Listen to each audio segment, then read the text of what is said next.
আসসালামু আলাইকুম। আজকে আমার এই ভিডিওটা আপনাদের জন্য অত্যন্ত গুরুত্বপূর্ণ হতে চলেছে। আপনারা ঠকে যাচ্ছেন স্ক্যামের হাতে, সেটা থেকে বাঁচার উপায় সম্পূর্ণ এই ভিডিওটাতে আমি আপনাদেরকে বুঝিয়ে দিচ্ছি। স্ক্যামের হাতে আপনারা কীভাবে ঠকে যাচ্ছেন। আমরা বাঙালি এতটাই লোভী যে লোভ করে অল্প টাকায় বেশি কিছু পাওয়ার আশা করি বা চেষ্টা করি, এই জন্য আমরা নিজেরাই বারবার ঠকে যাই। আপনারা কীভাবে ঠকে যাচ্ছেন, ফেসবুকে বা ইউটিউবে আপনারা অ্যাড দেখে থাকেন।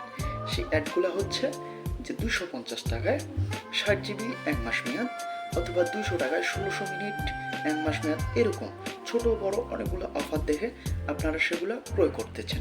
সেটা কিভাবে ক্রয় করতেছেন, তাদের সঙ্গে ইনবক্সে যোগাযোগ করে আপনারা এভাবে কেনার চেষ্টা করেন।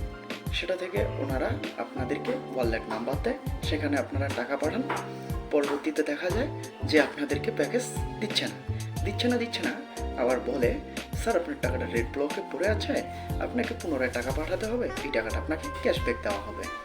আপনারা পরে যখন আরেকবার টাকা পাঠানোর চেষ্টা করবেন বা টাকা পাঠান, তখন তারা আপনাদেরকে ব্লক মেরে দিবে, দিয়ে আপনিও ঠকে গেলেন, তারাও স্ক্যাম করে আপনার কাছ থেকে হাতিয়ে নিল টাকা। এটা থেকে বাঁচার জন্য সম্পূর্ণ উপায় হচ্ছে আপনারা এই প্রশ্ন থেকে এড়িয়ে চলবেন বা এগুলোকে কখনো লক্ষ্য দিবেন না। কথায় আছে, অতি লোভে তাঁতি নষ্ট, অর্থাৎ লোভ করবেন না। এই জন্য আজকে ছিল আমার এই বার্তাটা আপনাদের কাছে পৌঁছে দেওয়ার জন্য। ভিডিওটি ভালো লাগলে অবশ্যই লাইক, কমেন্ট, শেয়ার করে সবাইকে দেখার সুযোগ করে দেবেন। ধন্যবাদ সকলকে।